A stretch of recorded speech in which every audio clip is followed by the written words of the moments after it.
I saw this speech that this guy did during the pandemic it was about the Guthrie specifically, as Piper mentioned, but I feel like it's so true of so many things, because there was a moment during the pandemic where we all sort of wondered if theater was going to come back or if it was going to change significantly. And I know that from my experience, one of the things that he specifically mentioned, I really felt in that room, which is it's a deeply human thing to watch theater. There's theater all around the world, and sitting in a room with other people, sharing the moment and the energy of this shared story and being in it together.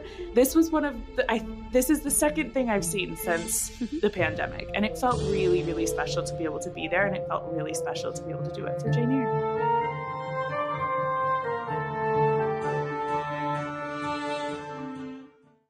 Lillian, welcome back to Minnesota. Hi. Piper, thank you so much for welcoming me back. Do you know what else is welcoming me back outside my window right now? Is it the snow that fell last night? It's snow that's actively falling. Oh, yay! I truly can't believe it. I'm so mad. Amazing. We just got back from a trip to Arizona to go see our very first in-person production of Jane Eyre the Musical. And it was lovely there. It was 70 to 80. It was so nice. We sat by a pool. Oh, I'm getting ahead of myself with how we talked about how we were going to break this down. But that's just a highlight of where we came from. We saw Jane Eyre in person for the first time. Like that was the thing for me that I was like, hadn't fully digested that until we were like in the parking lot. And I was like, oh my God, look at us. Yeah. And when we talk about the production itself, I'm definitely going to go into more about the difference that makes of being there versus like, watching a recording or listening to something. So I think we should just start by saying the production that we saw of Jane Eyre the Musical from the Yavapai Community College. Thank you guys for hosting us, for inviting us to come, for giving us the tickets. You made that experience wonderful. Thank you right off the bat. Yeah, thank you to everybody there. You guys were all so nice. And we'll talk about the production. We'll talk about all of it, but we've got a lot of really good things to say. And it was just a really exciting production, exciting time overall. So thank you for having us. Absolutely. So we're going to start today's episode by just kind of telling you guys a little bit about like the actual journey of going and traveling to go see the show and everything. So Lillian and I, we decided that we could totally handle like a not even 42-hour trip. So just to back all the way up to how we got invited to this, we had a lovely man who's the technical director at this performing arts college, Nathaniel Patterson. Yes. And they reached out to us last fall and was like, hey, we're going to be doing Jane Eyre the Musical. You guys should come see it. And I was like, we're not flying to Arizona from Minnesota to go see this. I'm so sorry. That's quite far. And then Piper and I started talking about it. We were like, we could probably do it though. We could probably make that happen. Yeah. No, I mean, we've talked all the time about like getting invites to things that are in like the UK, and we're like, well, that's impossible. But Arizona, people fly from Minnesota to Arizona all the time. It's called being a snowbird. And we wanted to escape the snow, get some sunshine, see some Jane Eyre, and we did it. And I'm so glad that we did. I am too. I'm also a little bit tired, Piper. I feel like that's something you might be able to relate to. Why are you still tired from this trip, Piper? Why are we tired? Well, because we couldn't just make this a leisurely fun trip. We had to do it in a time crunch. So we got to our airport at, 8? Plane left at like 10? It was supposed to leave at 9:40, and instead it left at 10:50. Yeah. Minnesota time. We hung out at a restaurant, got some pizza, had a beer. It was great. Yeah. We had way more fun than anybody else in that airport. We were the only people on the plane still having fun after our flight was so delayed. Yes. We were there in our matching branded shirts so we could represent the podcast. Flew in, got there at midnight? It was 1:30 in the morning. Well, it was 1:30 when we finally snuggled into our beds. When we got to the hotel, it was 1:30 in the morning. Yeah. Arrived around Arizona time, which is 2 hours different from here. So it was 3:30 in the morning, Minnesota time. Exactly. So got to the hotel, we're exhausted, woke up, had a very nice day where we started with some breakfast, we had some pool time. Lillian read a little bit of her graphic novel of Jane Eyre, so amazing. Spoiler alert, we're doing the manga for our next book, and so that's what I was reading some of. And then also, I hate to say trashy because it's not trashy, but like that's what it is though. Romance novel was the other thing I read. Where Piper read the world's most giant Count of Monte Cristo book. Barnes and Noble have this collection where they take classic literature books and they set them in these like gilded bindings. So I have my very heavy and gaudy version of Count of Monte Cristo that I was reading by the pool. But we then, just had a nice day of like getting some lunch, getting fancy, ready to go see an in-person show. Lillian was amazing, picked up our rental car. We then proceed to drive like an hour and 45 minutes through the beautiful deserts of Arizona, which this is going to sound silly. I mean, we know, we're from Minnesota. We don't have a lot of native cactuses here, but I was so entertained by every cactus that we saw. I was like, look at them. They're just out there. It was great. I love a cactus, except for one cactus, which I had a harrowing experience with. We so for the flight, we dressed the same on purpose. Yeah. We got there, pulled out our dresses to go to the musical in, and we both wore a very like foresty green, like sagey green color, just by accident. So we were like, we should take a picture by the cactuses. And I was attacked viciously. Well, I think I literally said, I was like, Lillian, mind the prickly bits. And then like the wind blew your dress into the cactus and you're like, help, help, help. At like the exact same moment that I turned cause like you were talking and I was like, what? And then the wind blew and I got a bunch of cactus, very sharp, very scary cactus stuck in my dress. But like a knight in shining armor, Piper pulled each individual little cactus prickle out of my dress and saved the day. Yay. So Piper was my rescue, really my Jane. I was going to say you were my Rochester, but Jane's always doing the rescuing, so. Aw. Well, I had just finished ironing that dress for you, so I was like, you're not getting this full of burrs. No way.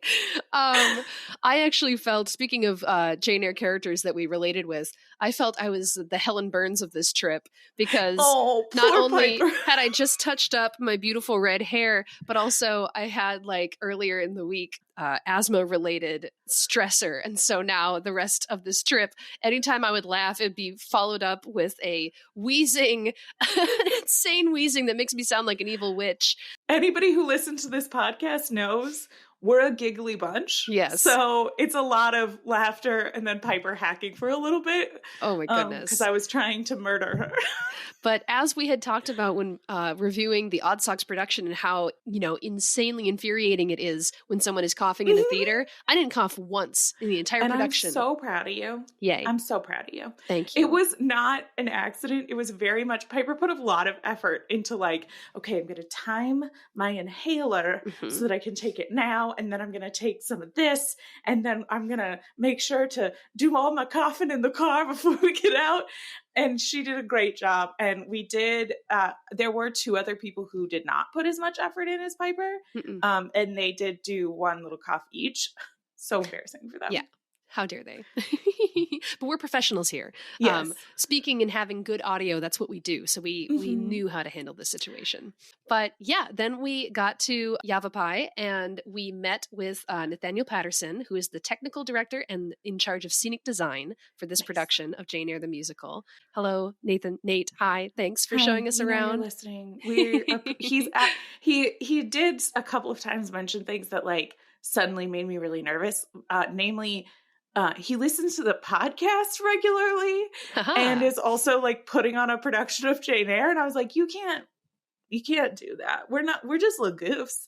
And then I thought about it more and I was like, we're not little goofs. We're grown-up podcasters. Professional fancy ladies, actually. Professional fancy ladies is our legal title because we get to make whatever titles we want. If there was collector's cards for podcasters as there are for Pokemon, our first generation would be little goofs, and then you get to upgrade and we evolve into professional ladies. So yes, I love it. But yeah, no, so Nate showed us around. It was amazing. We got to, go in, see the space, which first of all, beautiful. They got crystal chandeliers in the lobby. They have all this beautiful landscaping with these flowering trees out in the parking lot. The theater itself is lovely. It's like two levels. So there's a balcony level up above, and we got to see the set, walk around with them. We also had the privilege of meeting the prop director, but she was lovely. And as we were getting the tour, she shared a very cool fun fact with us that the woman who originated the role of Jane Eyre on Broadway, she came to, I always have to think of the thing that Nate taught us where it's like, you have to say, Yavapai, Yavapai. That's how you say the name of the college.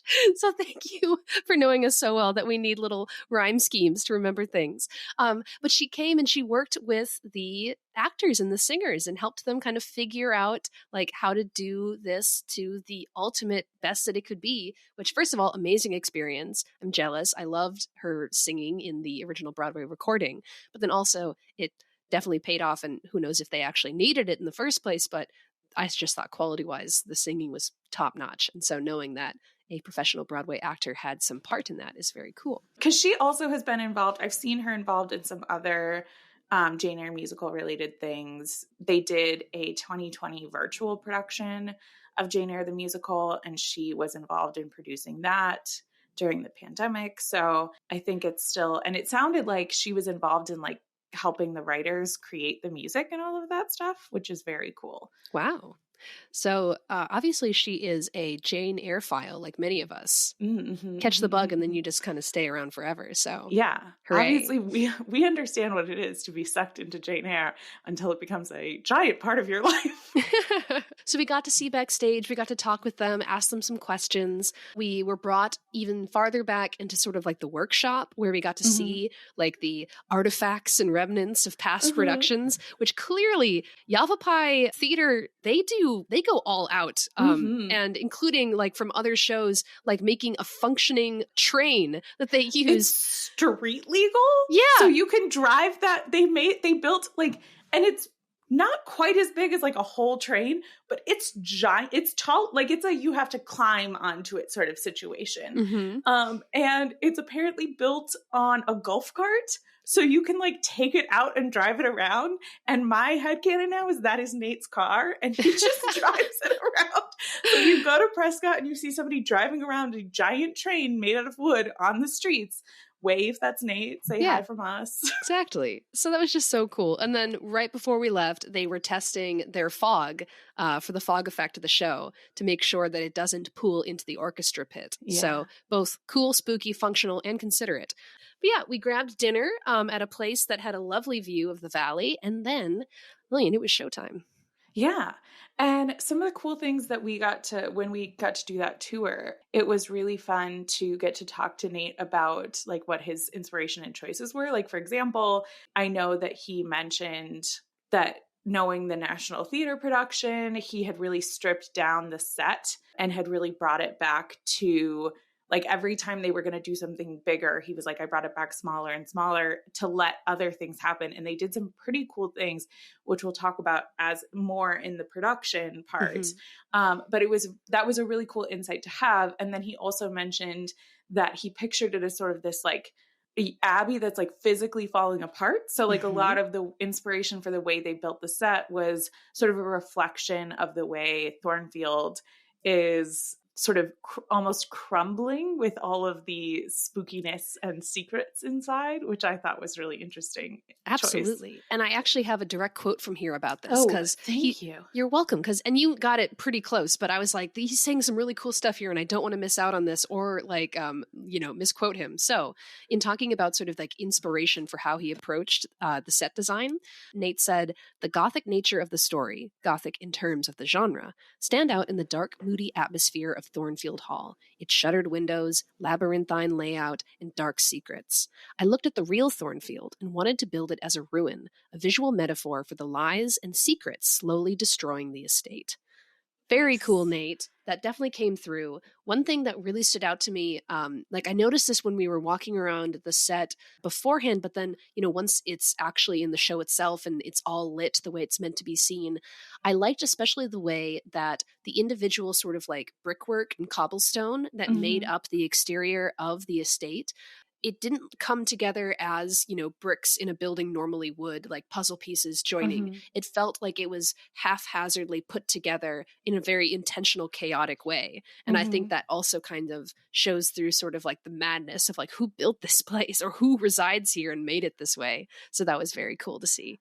Well, and there's two things that I have in my notes about the production that are really about the like look and feel of it that I'm almost wondering if we want to talk about first. Sure. Because the big things, the first one is like physically a part of the set that I'm curious as to what you think about. They had a big screen. So it's something I've seen in plays before that has been utilized as like you put a light on the outside and then it's a solid wall versus you put a light on the back side of it and you can kind of see through that. That was really interestingly done in a couple of different points. It was Jane's room when she was a child, and then it was Bertha's room at times during the later parts of the show. But they also did something very unique with it, which is project like different scenes and like different video up there. I'm curious as to what your thoughts were on that. So I loved it. I thought it added so much depth to the otherwise sort of like simplistic design of the stage. So like when we'd be in a drawing room scene, there would be a painting up there that portrayed like a grand hall in some like massive estate. And it gave us landscapes when we were out on the moors. And I really liked that when Jane is singing that first sort of like I Want song, which let me just reference this accurately here. When she is singing the song Sweet Liberty, the images on the screen were changing. And so we had scenes of like birds flying and things to evoke that sort of freedom that she's after. And I liked having that visual accompaniment to Jane's sort of like passions and thoughts. And that was a very cool choice. So I also asked Nate about this in the interview, and he referred to it as also being used as a sort of like, well, here, I'll just read his quote. The screen, or scrim, was a choice of the director. He had incorporated it into a previous attempt at the Jane Eyre production that he did while in Florida, and it had been used in other Jane designs as well. This was the first time that Yavapai used a shadow box element. He said they rented a short throw projector, and they will probably purchase one after this run is over based on just how well the effect worked. But cool. I liked that idea of, because yes, you're right, the screen sometimes showed images, but sometimes, it created this veil that blocked off that room. And it added a cool narrative effect that we could oftentimes have Bertha on stage behind that screen without clearly seeing her. And that is something that I'm going to talk about more when we get into Bertha stuff. But there's a lot to talk about with Bertha for this one. And I think I agree with you on like 80% of that. Like I think 80% of the time I really liked the screen. I thought it was a really interesting way to kind of like make the set almost feel like it was getting larger and smaller, because we could have this like, here's the whole big room. And like the moments when they did like a ball scene, they had other dancers moving around in there, the large portrait, like it gave all of these additional elements. I really like the use of that, like that I believe he called it a shadow box element, where it's like sometimes you can see in it, sometimes you can't. I loved the way they used that. Actually, during that Sweet Liberty piece, I did find it a little bit almost distracting. Interesting. I'm somebody who is easily distracted by elements like that. Like if there's something moving, I'll go watch that. And I found myself like, instead of paying attention to the actress singing the incredible song and doing an incredible job of that, I was like watching nature footage, which I see what they were going for. I think it probably is something where some people would like that and some people wouldn't. For me, there were moments when it was just pulling me away from a really great moment happening in the musical, and I was being distracted by this like nature footage, which interesting. I understand the choice to do that, but I would rather have it be a moment where I'm really immersed in the music and the musical and the acting and imagining those things myself. But I see the point of it. It just wasn't, that particular beat wasn't for me. Yeah, that was like one of the only times where we had like really like moving images like that on the screen. I think at one point it was showing like footage of like fire when we had different moments of fire happening. But I think part of the choice for that, I have to imagine, is when she sings Sweet Liberty, that's one of the few songs in the musical where she's the only person on stage just sort of singing by herself. And maybe I think they probably felt that there needed to be just a little bit more happening instead of her just simply standing there with no one else around her and just kind of, you know, delivering her I Want song. So I think it was kind of added there to be like, okay, we need just a little bit more happening. Yeah. And I can see that, and I see why that choice would be made. Personally, I love moments in musicals that's just that one person doing a really great job. For sure. And this actress, we'll talk about her more, I'm sure. There's one other like visual element I want to talk about first, but I feel like she could pull that moment off. And I wanted to like, and maybe I'm just the kind of person who's easily distracted by that, but like, I wanted to be able to revel in the moment of it being about her. Right. And for me, I got distracted by that other element. So that's all I'm saying there. But totally fair. And I have like 2 negative things to say about it, and that is one of them. So like, like it's just like I feel like I need to be honest about my experience, Piper. Absolutely. And I mostly liked this, but the other element is so something that we haven't mentioned is Piper and I went and saw this musical. Then we spent another like 20 hours together, and Piper made me pinky promise not to talk about what I thought about it, and then immediately spoiled her own thoughts about it by saying she liked it. I meant not to go into detail. No, I know. But it was a great moment. I was like, swear you won't say anything about this. P.S. I loved it.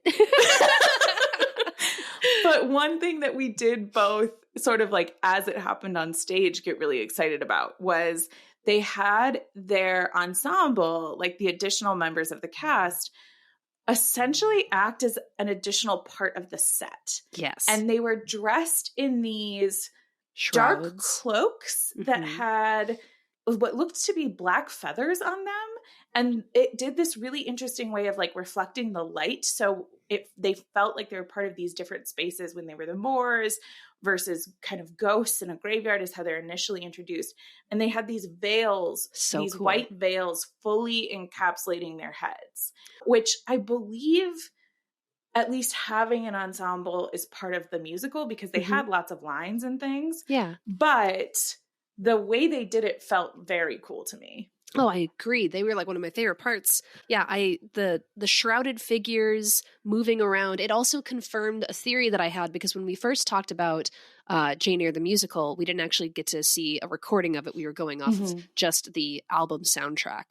And so because you could tell in a few songs, there's this like chorus of voices that kind of speak in Jane's thoughts. And so that was confirmed seeing this production that was in fact what they were doing. And yes, I agree. I loved them like kind of helping to share her inner monologue at points. They were the ghosts in the graveyard. They were like just kind of spirits that kind of hung around. And I think it did a great job of sort of inserting that otherwise kind of suspicion that you get when you're first reading the novel of, is there magical elements or fantastical elements in this world? Like, is there a ghost? Are these things that we should actually consider as a possibility, as like an explanation for the laughter that's coming and things like that? But I think one of my favorite uses of these people on stage was when they did the burning bed scene, which as we talk about, you're like, okay, how do you set a bed on fire on a stage? And we've now seen a couple of attempts at that. This one is my favorite that I've seen the ghost dancers, like the way the light like went off of their costumes. And I'm not sure if there was an actual costume change, but they mimicked like the movement of the fire as they danced around the bed. It was so cool. So I feel like I remember them being in red, but I also could be wrong about that. I feel like they changed into red, but it was very cool. It made the whole space feel like it was on fire. And then it was very mirrored at the end. Spoiler at the end, for those of you who this is your first time experiencing Jane Eyre, we didn't even do a summary of it for you. At the end of the musical, when Bertha goes and burns the house, they all like go with her and are burning it with her. And it just adds this like energy and all like that franticness of fire is like how they're dancing, and it's really well done. It's so cool because that's something we talk about a lot, right? Is the idea that with Jane Eyre, you can do this show with like 5 actors and you can do it with a cast of 20. And so I was so curious. And I think I asked them when we were getting the tour backstage about the ensemble, and Nate, well done. He's like, wait and see. And I'm like, yeah, good. Thank you. Cause yeah, those actors, I think, also changed out and became like some of the, party guests during that whole segment. So the stage never felt empty, but it never felt crowded. So I liked all of that. Yeah. No, for sure. I think that's how I felt too. To start talking about the actual production and go into it, it starts with adult Jane coming out on stage and with little Jane up in the shadow box part. And I really liked how they introduced right away the idea that Jane was going to be reflecting on her own experience. And it started with her operating as the narrative. And then later those ghosts became the person doing the like, essentially like monologue parts from the book that aren't her actually speaking. But I really enjoyed watching adult Jane watch little Jane. Yes. Like that was such an interesting thing to see.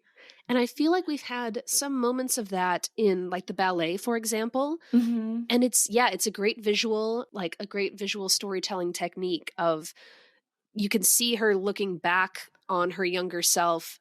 And it's that way to represent the memory of it, to watch the suffering and be unable to comfort your younger self, because that's not how time works. But to have those memories and to be like, this is what formed Jane into the woman that she is. And so, great decision to have her kind of present there. And also, so interesting. I would love to talk to not just like the actress from this production, but actors in similar like situations of, what are you thinking to yourself when your role for the first 20 minutes is to kind of stand and observe on stage? Like, are you still in character, or are you just kind of like preparing yourself mentally for like, I'm about to sing, be cool? Yeah, I think that's really true. And I'm curious. So I know something you and I have talked about. One of the only things we've talked about with this was how impressed we were by the actress who played Jane. Yes. So I want to just sneak in here right as we start talking about this. All of the cast was really good. I was very impressed. And we'll talk about a lot more of them, I'm sure. But specifically, so one thing that they are doing at this show, we went to opening night of it on April 14th for anybody who is also going to this, which by the way, they still have tickets. So if you're listening to this the first week, you can still go. Go see the show. But they have 2 Janes and Rochesters and a couple other cast members that switch out. But this Jane specifically, according to the playbill, this is her 3rd time doing a production on the stage, but it sounds like this was really her first sort of lead role on that stage. Let's just say real quick, this is Georgia Harrington that we're talking about.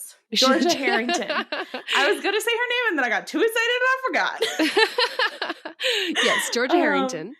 But she is actually going to be going to Juilliard in the fall. Congratulations. So I remember the name Georgia Harrington because she was really good. And I feel like she's going to, if I had to vote, I'd vote she makes it. Yeah. So Georgia, if you're listening, big fan. Number Bravo. 1 big fan right here. Well really, done, Georgia. really, really well done. Her singing was phenomenal. I loved all of that. I was also very taken just by her speaking voice. This was a very like low voiced Jane. And I don't know why, but that felt right for the character to me. I really liked that. I thought her performance too, it was wonderfully subtle. I think it's very easy in theater acting, to project out to the back of the theater, which that's what theater is for, but also like you have to find that balance. And I thought she especially, but then the whole ensemble did a great job of like, doing these characters in a bold and yet subtle. I always want to say subtle, but I'm not sure if that's the right term to use. It's that I very much think it's like the slight differences between a moment. I think there's a lot of gravity in Jane Eyre, and we've talked about the idea that like there is that humor too, especially last week with the Odd Socks one. Like we talked about how they really leaned hard into that. But there's so much put on a Jane, and I think that idea of like she played the innocence of Jane really well, but also somebody who takes things very seriously, and like but also finds humor in moments. Like the bantering with her Rochester was so well done. Yes. And her ability to sort of like change that, but also like starting at the beginning with her sort of watching Helen die, that's when it transitions into her being an adult and having all of those things, I thought was really, really well done. I agree. And spoiler alert, this actress's performance, she's in my top 3 Janes. Oh my God, that's so cool. You're up there with, guess what? Georgia Harrington, I honestly think you're better than some of these like Hollywood actresses who have done it, but you did great. I loved it. You did great. I really hope it is one of those weird things where like, because Nate invited us and I know Nate's going to be listening. Hi again, Nate. I like, a part of me is like, I think these other people are going to listen. So what would I say to them? Georgia, great job. Georgia, well done. Well done. Do we want to talk about her sort of arriving at Thornfield and some of the other Thornfield people before we go to Rochester? Sure. Yeah. If we're going to talk about other Thornfield people that aren't Mr. Rochester, then I actually was also very impressed by the woman who played Adele. Her name is Ariella Centeno. And I just thought she was wonderful. She also was like up there in some of my favorite performances from the cast. And I think one thing that I loved about her is that, again, she did a wonderful job of like, if her character wasn't the center of attention, if you like looked away from, what else was happening, where the spotlight was, wherever Adele was, she was very like just, naturally in character, like playing with her doll or interacting with Miss Fairfax. And I thought she did a wonderful job. It says in her bio that she has been performing since she was 5, and I can tell. So well done. You did great. Loved her as Adele. Yeah, and I have no idea how old she is, but she has been in 19 musicals. Yeah, so she knows what she's doing. So, yeah, she's did a really great job of playing that character, and there's a lot put on that character. We talk about this a lot with some of the different Adeles that we see in adaptations, where it's like sometimes they're very young and very cute, and they have no lines. Yeah. And sometimes there's a lot put on an Adele, and there's a lot of acting required out of that role. Yeah. And I feel like there was a lot of acting required out of this role, and it was really well done. I also think I want to talk about Mrs. Fairfax a little bit, and then I think we both have another Thornfield character that we simply must talk about in depth. I think Mrs. Fairfax did such a great job. Her name is Lydia Miller. She has been in 50 productions locally, and she loved playing Mrs. Fairfax, according to the playbill that I have here. And she was a great Mrs. Fairfax. Mrs. Fairfax is a very comedic character in this musical. Yes. And she did a really good job of playing those moments of like just sort of being a confused old lady. I fully believe that this Mrs. Fairfax does not know about Bertha. She is going to be very surprised because she barely knows what's happening. Yeah. The thing that stood out to me about her is that, and because I have, since we did the episode about the Broadway version, I have listened to the soundtrack like several times because I just love musical theater and I like that one. And her like vocal performance felt very similar to me as the woman who originated it on Broadway. A very good job of kind of getting that kind of warbly sort of like older woman vibrato like into the singing, and I just thought she did wonderful. So that was great. She did a wonderful job as that. I, on the other hand, hadn't listened to the musical which minorly annoyed Piper on the way there when she wanted to listen to some of the songs. Well, I was about to put it on. You're like, no. And I'm like, okay, fine. Gotta go in fresh. I respect that. It's because there are some musical soundtracks like Wicked and Hamilton in particular that like I know them so well that it doesn't matter if the performance is done really well or not. It matters if it's even a little bit different. Right. If it's a little bit different, you did it bad. And we're not here to compare and contrast. Didn't want to go into, because this was a very well done production. But I am not going to compare it to a Tony-winning musical. That's so cruel to compare it to a Tony-winning Broadway musical. That would be insane. Though, speaking of that, I did make a note that the woman who played Mrs. Reed, her name is Gina Steverson. She gave me very much Kristen Chenoweth singing vibes. Oh my God, incredible. Yeah, so that stood out to me. I'm like, oh, wow. Great voices all around.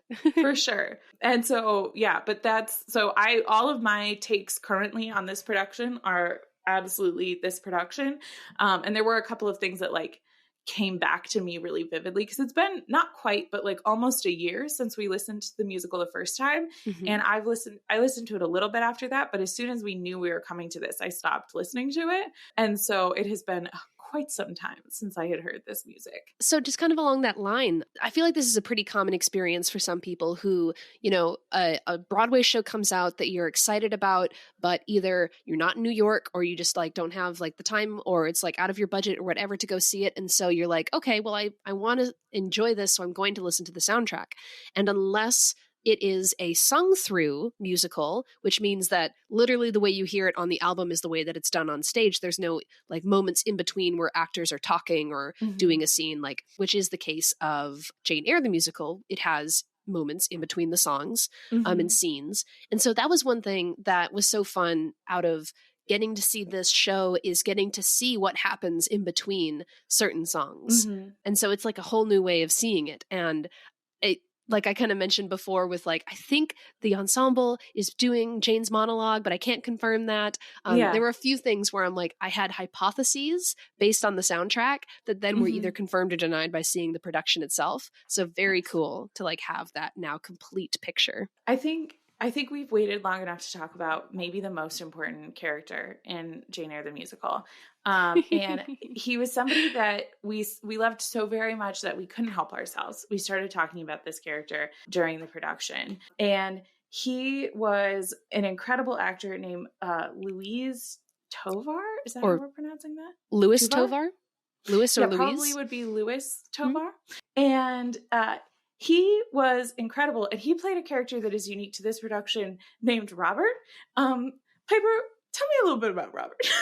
Robert is either the butler or the footman, but he stole this show every single scene he was in. It was not a bad thing. It was a wonderful thing. He was just this very flamboyant butler who was just like kind of in the background with this fabulous wig. And that was, I thought, one of the best parts is that when it's time for the party and all these like fancy folk come in to Thornfield Hall, like he also changed his wig to be like a very fancy party wig. And it was just absolutely wonderful. He had different wigs. They were an equally big part of his personality. He killed it every single time he was on stage. Every beat, he was just this like because he played this flustered butler who had Mrs. Fairfax as the woman who's in charge of the house, but he also like, she was confused and didn't know what was going on most of the time. And so Robert was the one really running that house, and he would get conflicting advice from people all of the time and just like had this air of like, I don't even know what you guys want from me anymore. It was so good. It was so good. His choice of like the way that he like kind of moved around the stage, it felt, you've seen Hocus Pocus, right? Yes. Yes. It reminded me of Billy Butcherson, the kind of like zombie character who's like kind of chasing the kids around. That's like, it had that kind of animation to the way that he moved. So just total blast. We loved him. We loved him so much. And there were a couple of moments they did something that some musicals will do as well, which, by the way, my experience with musical theater was being backstage and being part of set creation, and then also being backstage when I was in high school, which makes me a professional, qualified, super qualified. But sometimes you most of the time you wear like all black and you're supposed to be a secret person up there. Sometimes you're dressed in the costume and you're like almost part of it in moving the set around. I did notice the only person that I noticed doing things in costume to move sets around was Robert, because he had his white gloves on. And at one point you and I like looked at each other because we saw his hands like flailing around as he was going to pick up furniture. And it was very good. It was so good. Loved it. Real quick, I want to touch on also Blanche. She was played by Maya Traver. Wonderful job. I loved her singing. Again, I think that's what like blew me away, is just like the quality of everyone's talent. But then also I saw in her bio in the pamphlet, she had previously played the role of Belle in their production of Beauty and the Beast. Fun. And that was just lovely to know. So I loved her. I loved her costume. And she just did a great job. Let's talk about our leading man a little bit. Let's talk about Rochester. Yeah. So he's played by Jacob Erickson. which I don't know. Is that also a rotating cast That is position? also a rotating part. Okay, so when we saw it, it was Jacob Erickson. Before we were talking about this kind of like balance of, you know, are you doing sort of like over the top theater acting versus kind of reeling it in a little bit? And what struck me about his performance is that I felt he really nailed sort of the gravitas of a Rochester. I think it's so impressive when actors are able to make you believe that they are like older or younger than they are. And that came through in both like his physical performance, I thought, and then also in just like, you know, the way that he kind of like spoke and delivered his lines. And so that was great. It was a very physical role. Something that obviously we didn't know prior to this, again, given the fact that we'd only listened to the soundtrack previously, was I loved his entrance. That man launched himself backwards onto stage, like clearly jumping off of something. And I was like, damn, dude. Wow. Like they did, like there were people laughing about it because it was a very comedic moment, but also like the physicality of launching yourself with the intensity of it. I, for a second, believed that you just fell off a horse is a lot. Well, that's maybe one of the reasons why they cycle out the Rochesters, because they're like, we can't have you like land on your back every single night. You're going to get hurt. So you're going to take turns doing it. But yeah, he did that really well. And then this is the second criticism that I'm going to say about the play. And I genuinely think that this Rochester did a really, really great job. Just one little tiny thing is he had a wandering limp. So that limp would switch legs all the time. Oh, well. They made him do a lot of walking around on the stage, which was really that like sort of almost that way Rochester goes from like a calm, sane person who's having a conversation with you to somebody who's like frantic and angsty and wandering around. Like he did that really well. And I think he was in doing that really well. His limp did a wander. Interesting. Yeah, I did like that there was quite a while after, you know, falling from his horse that they had him have this prop of like a cane to kind of like walk around on until his leg healed. And I think that was another great choice because it also sort of like leads into this is a man who's not 18 like Jane is. So, but I liked that. Yeah, no, it was really well done. And I think their chemistry was really good. Yes. Which again, like you don't know, that's hard to do. And I couldn't tell if he was really tall or if she was really short, but they had the size difference that we love in Jane and Rochester. So good. I think the greatest credit to Jacob's performance is the range that he was able to display. Because if you've listened to our podcast before, you know that we're like, yo, they totally got Vincent Price because he could do a witch's voice. Yes! Jacob, they did the gypsy scene and he nailed it. Oh my God. I want to explain to our listeners our experience of the gypsy scene. So what I had forgotten at least was the gypsy scene is out of order in the musical. And I realize now it's because it's in the second act. But so we were watching it and Piper leans over to me. She goes, they skipped gypsy scene. And I'm like, cowards. And then we get into the second act and it was like, as we saw the gypsy ball be brought out onto stage and we were just like, it was like little kids being told it was Christmas morning. Like we were so stoked. Well, literally, because they had like, I think one of the butlers or servants or something comes in and they're like, there's a gypsy here. And I like grab Lillian's arm. I'm like, oh, they're doing it. I was like, oh my God, I'm so excited. We reacted so big. We were so excited. And then I was sitting there. They did a really good job of like having the cloak over him and like a wig like sort of tucked in so that you could not see. Even though we were in person, you could not see what it was. And I was like, this is a lot to put on like some college age kid who's doing this musical for the first time. Like this is so much to put on him. My expectations for how well he's going to be disguised his voice are really low. And I feel like we both gasped when he started singing. We were like, holy shit, so good. Oh my God. So important. So good. I loved it. So Jacob, I hope you had as much fun doing that role as we did watching it because it was phenomenal. Another hilarious thing, going back to what I said before about when you're like, with just the soundtrack, you don't know how much stuff happens in between each song. This, in the canonically of this musical, and this is not just Yavapai's production, I'm sure this is how it totally is. In this version, Rochester goes from revealing that he was like disguised as an old lady to get truths out of her, to instantly saying, well, anyway, that's over. Should we take a walk in the garden? Oh, by the way, marry me. I'm just like, you just saw him do this prank, and now you're like, yeah, I'll marry you. And I'm like, this is amazing. I love it. It's like the craziest thing Rochester does, which is a high bar. That is like, you have to be real freaking crazy for it to be the craziest thing Rochester does. Dressing up like a gypsy to try to trick your governess into admitting she has feelings for you is the craziest thing Rochester does. And then immediately asking the big question. Wow. I think that's just a testament of their love for one another. Jane, it's certainly on Jane's point, because she's what I think the Georgia did so well at is playing that moment as like, I'm actually kind of pissed at you. Like, this kind of sucked that you did this. Yeah. And then going out into the garden and being like still really frustrated with him, and just kind of like letting that wave build up to her like being like, you know what? Actually, screw you. Yeah. Like, this whole situation sucks. I love Thornfield. I love you. You know that. And you're treating me like garbage. And then him being like, whoops, hey, I actually do love you. Will you please marry me? Here's a song about it. Yeah. Proposal song is my second favorite. So I loved, they did that very, very well.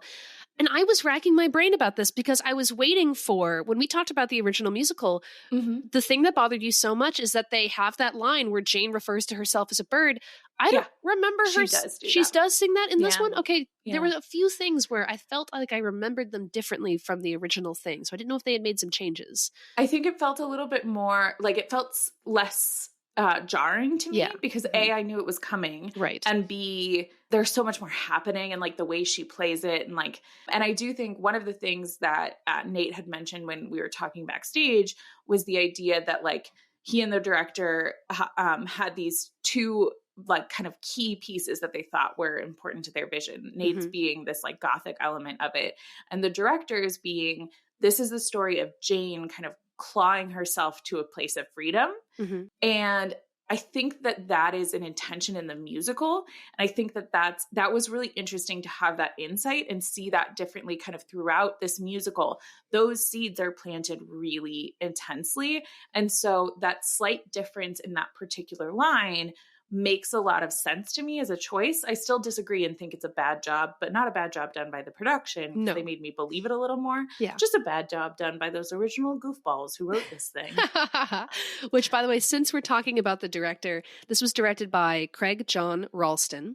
And as we said from what Nate told us, that he had done this production once before, which makes me really glad that we got to see it like on a second time around, because I'm someone who firmly believes, I'm like, I think the more you do something, the better you get at it. You learn from what works, what doesn't work. So you can kind of like build on your adaptation and your understanding of a work. And so I think that's partially, I mean, big credit needs to be given obviously to the director and the man who was like leading everyone and kind of helping them find like the right things to emphasize and focus on. But another thing that stood out to me that I'm like, this has got to be like part of direction in addition to just like a talented cast who knows what they're doing. But just like how Adele was very good at like being Adele, even when she's not the center of attention. It never felt to me that background actors were simply just kind of standing around and like being furniture. They were always in character. They were always doing genuine interactions with one another. So that was wonderful. So great direction, great performance on all of that. Loved it. Yeah. Very, very well done. And I think just to wrap up my thoughts on Jacob, I think he did a really good job at playing a lot of emotions in a really hard character to play, and being the like charming man with Blanche where he's like actively trying to make Jane jealous, and then being the like frustrated person who's like trying to get this woman to love him and feels like he's been wronged. And the way that he and Adele played off of each other was really well done.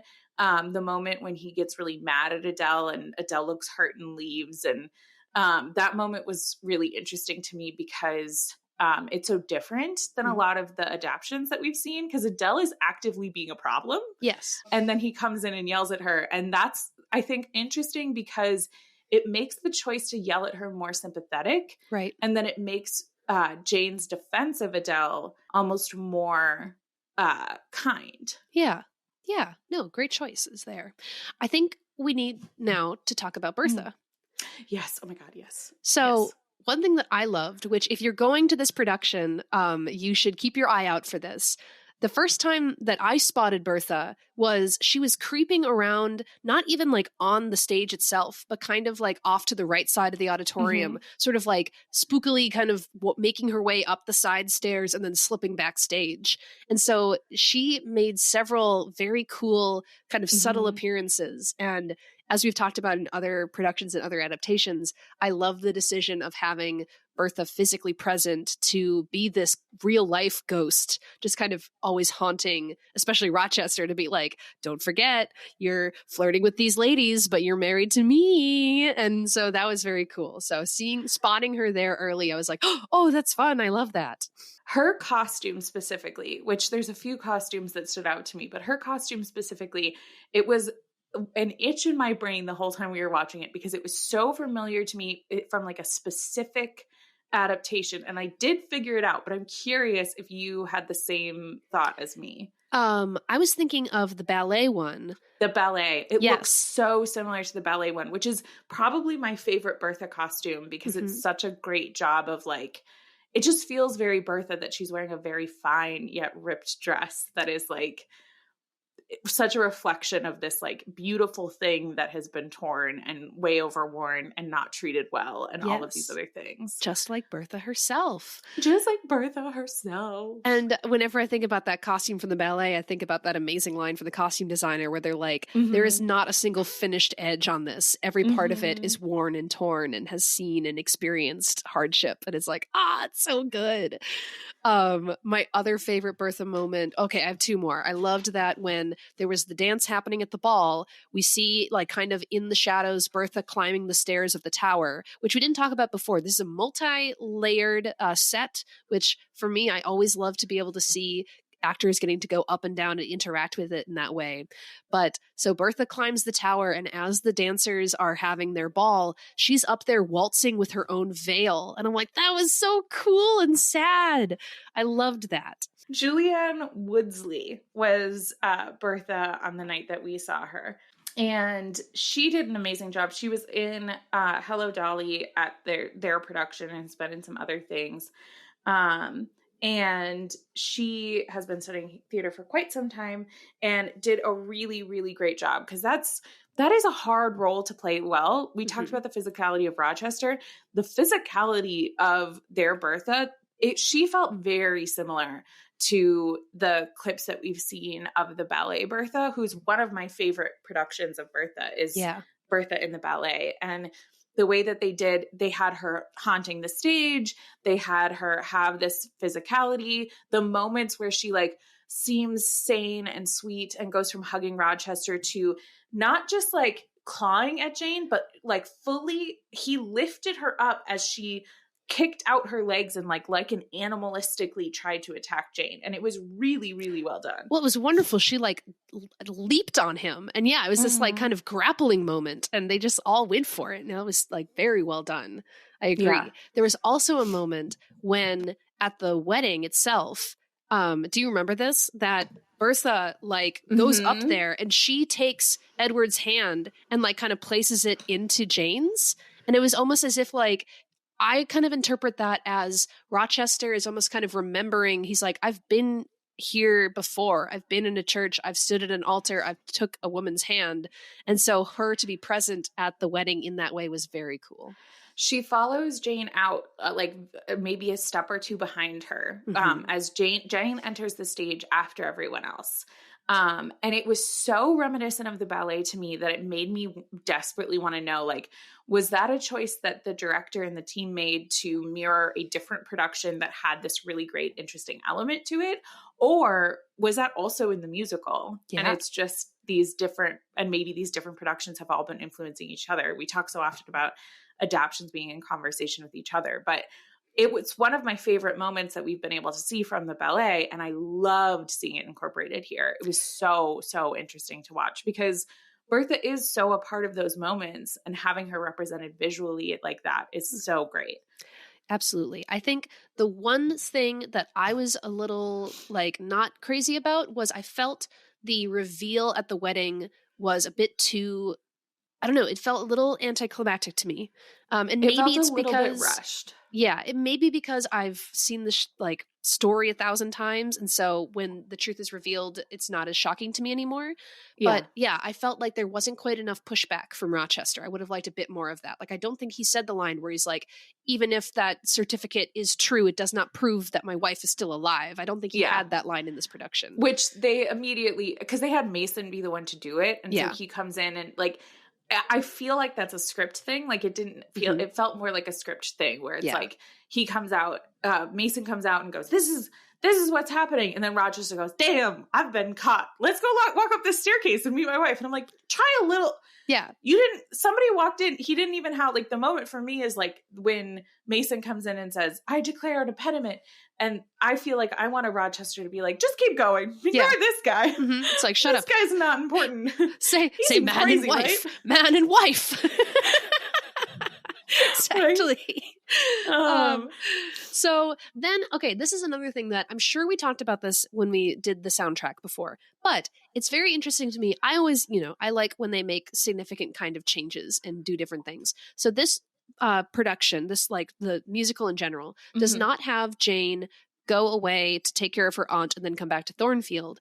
That part doesn't happen. She simply, after, the truth is revealed and we have all these beautiful moments of dealing with that, when she leaves, she's found by St. John, and then he is connected somehow to the Reeds. I think he's like the parishioner of their kind of community.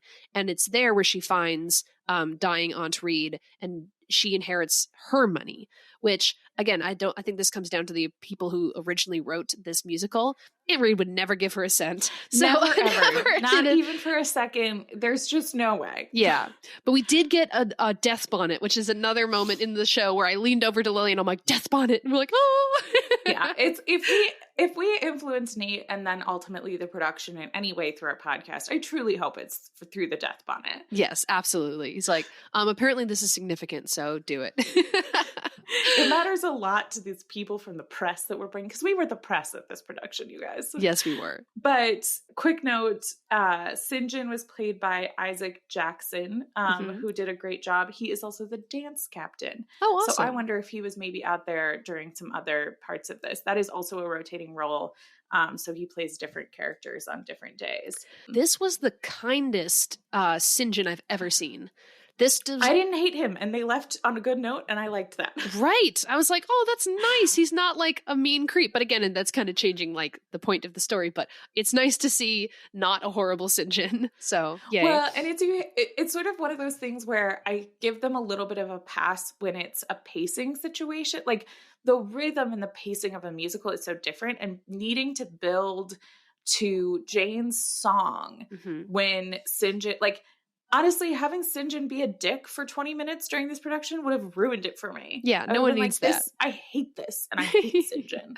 And so, like, you missed the point of St. John as a character, but I feel like that's like a choice that they made to lose that in order to be able to give this really great moment. It was so cool to see the buildup. I can't remember the name of that song that she sings after that, but the buildup to a moment where St. John proposes. She says she doesn't think she could do it. He encourages her to pray. He's actually praying off in the background while she is praying, asking God for a message on what she should do. And that's when we hear Rochester's voice. The song is called The Voice Across the Moors. Yeah.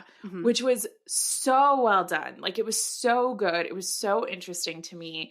And I think it was a really... the goodbye that they got felt right for this version of St. John, where she basically went, hey, I did ask God, and God told me to go talk to Rochester, so I will be seeing you later, friend. And he went, cool. Yeah. Great. Cool. I'm going to go to India. Okay, so that leads us perfectly into my final note, which is the closing song of this musical is a song called Brave Enough for Love. It's obviously after Jane has accepted Rochester, and then we get that kind of glimpse into the future about, when he held his child for the first time, he got to see again. And I need to definitely on my own, like, listen to this song and dissect the lyrics. But I think it's very interesting, the significance of simply that phrase of, like, that is sort of like this is how they're wrapping up, how they're ending is this idea that we were brave enough to like love one another, or brave enough to open our hearts to be loved. And that's something that's a very interesting interpretation, I think, of Jane Eyre in general, but also Jane as a character, because it's, I think from Rochester's perspective, there are moments in the story when he thinks that about her, where he's like, you're not brave enough for this thing. Yeah. If you would just open your heart to me, we could be together and screw the world and everything else. But I think it's also this thing for Jane and both of them, of they're two damaged people who have been hurt by society and by love. And now they made the decision to come back to one another and try and see what will happen for this, which we got an email recently from a listener, and she wanted to know our thoughts about this just in general in the story. And I feel like this is actually a good place to kind of talk about it. She wanted to know when, just canonically in the story, when Jane hears Rochester's voice and she decides to just go back without having the information that we as previous readers know, that he is now a single man, hell yeah, ready to go. She wanted to know our thoughts about this. Is like, Jane suddenly, she left because before she's like, I'm not going to be his mistress, but she hears his voice, she has this feeling, and she decides, I'm going to go back to him. Do we believe at this point that she has said to herself, regardless of what situation she finds, actually, I will be his mistress? Or is it this idea of like, I don't know what I will be to him, but I need to be near him? So first I want to talk a little bit about my thoughts on the Brave Enough for Love song. I think it's fine. Like that's, and I don't mean that like, that is not about this production. That is about the choice that the musical writers made. I think I got an interesting layer of insight seeing it in person, and specifically with that insight of seeing this full story being about Jane finding freedom, because I think that there is this element of like how that changes what I view as bravery in this case, because Jane at the end of the story has money and all of these things and has the opportunity to do all the stuff that she's ever wanted, and actually gets less freedom by choosing to be with Rochester. But it's how she's choosing to use her freedom. So I think that's a really interesting concept there. But I do think it's one of those slight misses of it does almost minimize the journey that these people have to just the love story when it's quite a bit bigger than that. Right. So I have mixed feelings about that song in general. Specifically to answer the question of the listener, personally, I think that it's an impulsive decision that she is going to decide what to do when she gets there. I don't think she would have been Rochester's mistress if she'd come back and everything was just the same. But I don't think she was thinking it through. I don't think she thought to herself, I'm going to go be with him no matter what. I think she was thinking to herself something. She had this, it's something that I've had before, and usually I've been wrong, but a handful of times I've been right. This gut feeling that something is wrong. And I need to know what's happening about it. Now, for me, I just give people a quick go call and I say, hey, I have this terrible feeling that you've died. You haven't died, right? They didn't have phones back then, Lillian. She couldn't call Miss Fairfax and be like, hey, is he alive though? Just tell me. Just really quick. Like nothing terrible happened, right? Yeah. It's like, and minus one eye and one hand is pretty much the same. He's mostly fine. Yeah. How about you? What are your thoughts on that?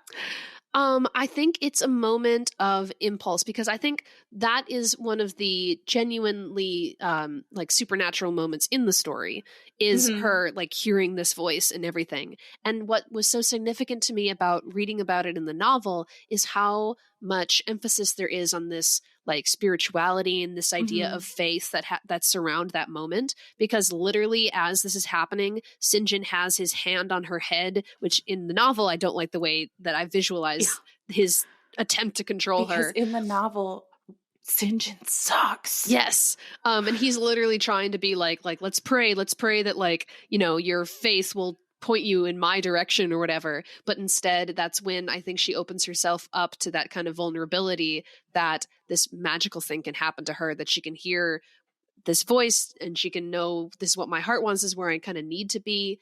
And so, yeah, I don't think there's a lot of logic in the choice to go. It's pure emotion.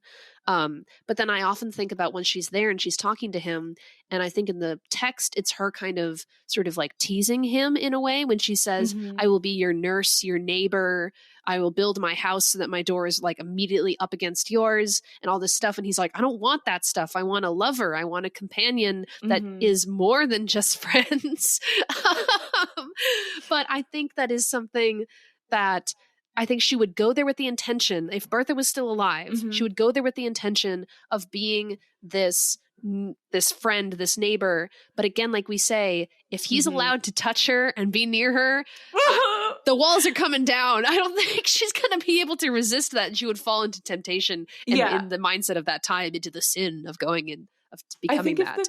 I think if the question is, if Jane showed up and it turns out it was just like a weird gut feeling that was wrong, and everything was the same as she had left it, what would happen? She would be a mistress. What would happen is they would try to be friends and they would do kissing and stuff. Yeah. Like, that's what I think would happen. Because I do think that a big part of the learning that Jane does when she goes off into this other space is seeing somebody like St. John, who is like doing the objectively right thing, and seeing how much society just like actively rejected and didn't help her, and the realization that these rules are sort of arbitrary. And I think that if Jane could get to a point where she felt like it was okay, and she felt like what they were doing was okay, regardless of all of the societal rules and all of the religious rules and all of those things, and she felt in her heart that it was fine, she would be with Rochester. And it's just really lucky for her that all this bad shit happened to other people while she was gone. Well, that's like the kind of fan service sort of thing that I feel like does actually exist in this novel, of like, don't worry, like the universe is going to throw you a bone. Not only, oh, lucky for you, the wife is dead, but also later it's like, Rochester, have some eyesight back. You've been okay. It's just like, though Rochester's eyesight back feels fan service to me. It's funny because fan service wouldn't be a word that I would use for the rest of it, because I think that that's more, this is what God would do. This is it's that supernatural religious element of it that I think the house burning down and Rochester being burnt and all of those things, like that is meant to be like God punishing Rochester for what he has done. And see, what's so interesting for me personally, my perspective since like learning more about actual Charlotte Bronte and her experience of falling in love with a married man, it has changed my perspective of this story a bit, because I'm like, I do view this partially now as this is Charlotte writing a fan fiction of how she wanted her life to go, of being like, but I get the guy in the end. That wife didn't chase me away. She's dead. Well, it's very savage, I know, but I can't help but think about that. I do think I have such mixed feelings about the, like, what does Charlotte mean, and like how much I think this is one of those we need to know more other than the garbage documentary that we watched. Because I sort of get the impression that she came to a conclusion that like anybody growing up would come to, which is like, I thought about this more, and I think maybe you were gross and that was bad. Like, I think maybe I loved you because you made me feel smart and special and all of these things, but you did a bad thing. Like, I think that it is almost, if we're going to take this is meant to be what Charlotte wants to happen to these people, I think she would want his evil wife to die. In her mind, his evil wife. But I also think she would want him to be punished because what he did was wrong. Yes. Yeah. And then ultimately they get to be together, and eventually he can have his eyesight back. Yeah. So win-win. Okay. So I feel like that's all the main things that I have to talk about with this production. Anything else that you want to touch on before we talk about reviews and such? Yeah. Just looking back on my notes. Two quick things that I had. One, and I genuinely I'm having a moment of a brain fart.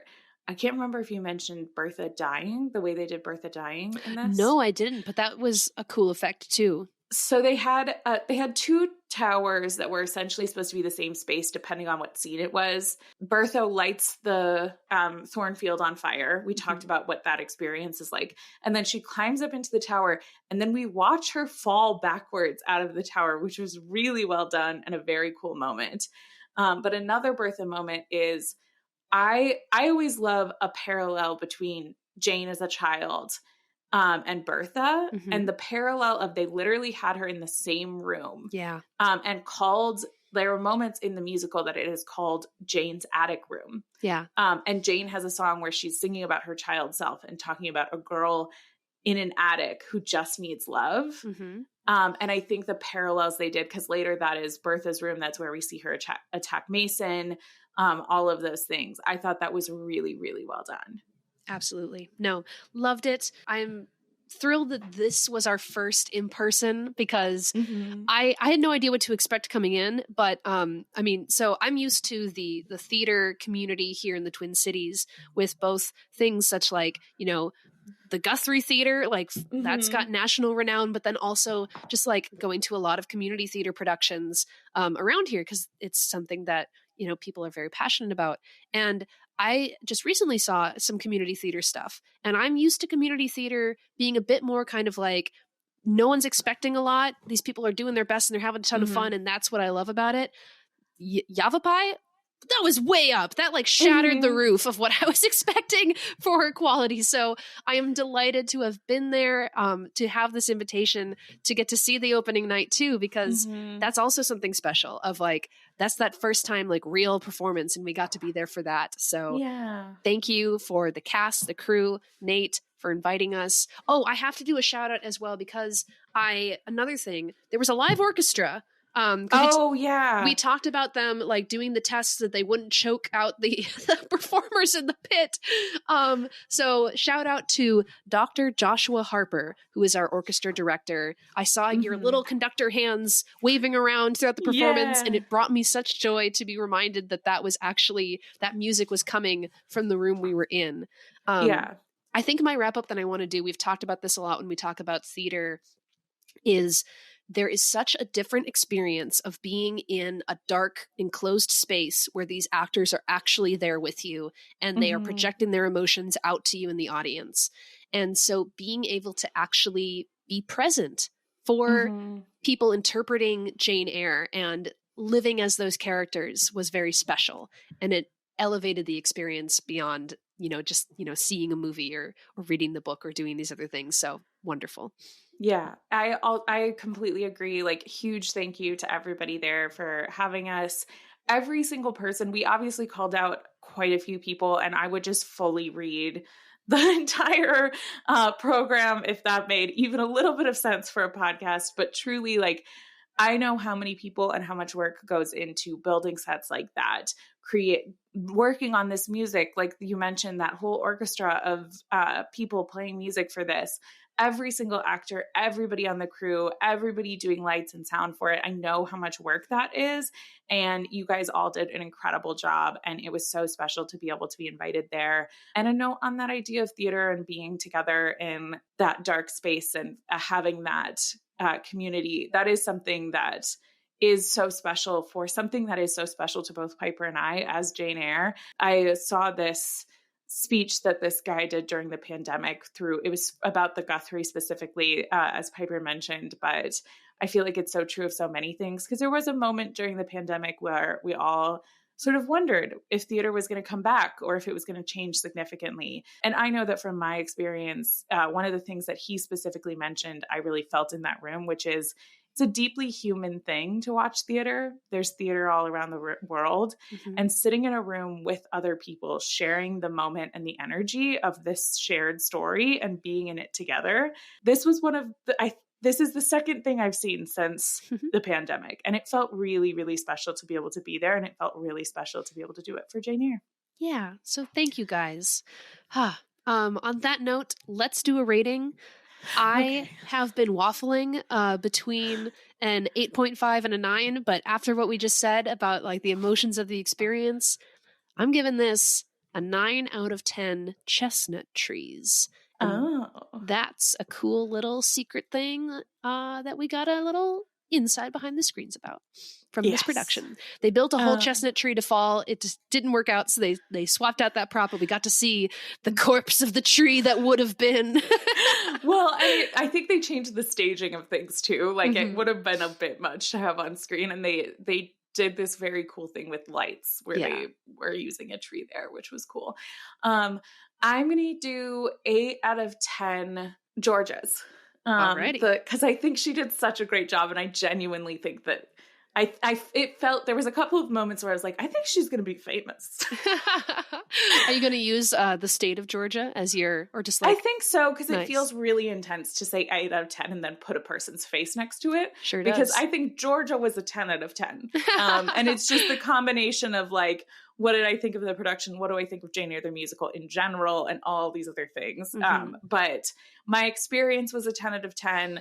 You guys did the work of 10 out of 10. Mm-hmm. And it's just, where does it fall overall and the whole situation for me? If you are in Prescott, Arizona, you have no excuse. Go to the show. If you are in the state of Arizona at all, Lily and I drove 2 hours, both ways. Same day. And hopped on a flight. So There's have no a Quality excuse. Inn right across the street if you just wanted to do a little snooze before you drive home. Yeah. And just everybody who is interested, we will be promoting the heck out of this online. Yeah. Again, thank you. First in person, we did it. Yeah, we did it. Amazing. Next week, we are going to be watching a palate cleanser episode, because this is the first time we've done 6 Jane episodes in a row, you guys. My palate needs cleansing. Yeah. And we are going to be watching something. This is we did a Piper's birthday survey, and it was down to the wire, very close between the different options. But Piper, do you want to tell the people what we're going to be watching? Sure. The winner of this month's palate cleanser is it's Count of Monte Cristo, ladies and gentlemen. Hooray! I like that you did the drum roll and then said it like it was very anticlimactic. Count of Monte Cristo. I don't know if there's more than one movie, but what year did this come out? Do we know? Oh, I have to look it up. We're going off of the Jim Caviezel one with I was going to try and think up the other actor's name, but Lord 2002. Help me. 2002. Yeah, because there are other versions. Famously, if you like the movie V for Vendetta, he watches one of the black and white versions, and he is greatly influenced by the Count of Monte Cristo. But Crazy. It was a tight vote. We almost got to do Bridges of Madison County. Now Lillian's tear ducts will be spared. I appreciate you guys. To people who wanted us to talk about that, I love you guys, because I love that movie and it has so many themes that relate to this, but who knows? Piper, while we were on the trip, did at one point say to me, I just need to know because I want to watch them all, but I have to wait to watch the one that we're going to. Right. So I will be watching all of those at some point soon. Yes. So maybe Piper will come with her thoughts on all of the movies, and I'll just talk about Count of Monte Cristo. Amazing. Yes. So join us for that. We're going to talk about that phenomenal film. And then otherwise, if you guys have thoughts about, community theater, different staging productions, ways that you can interpret the emotions of a character through the set itself, you can reach out to us and tell us all about it. We are at Eyre Buds on all social. You can also send us lengthy emails, airbuds@gmail.com.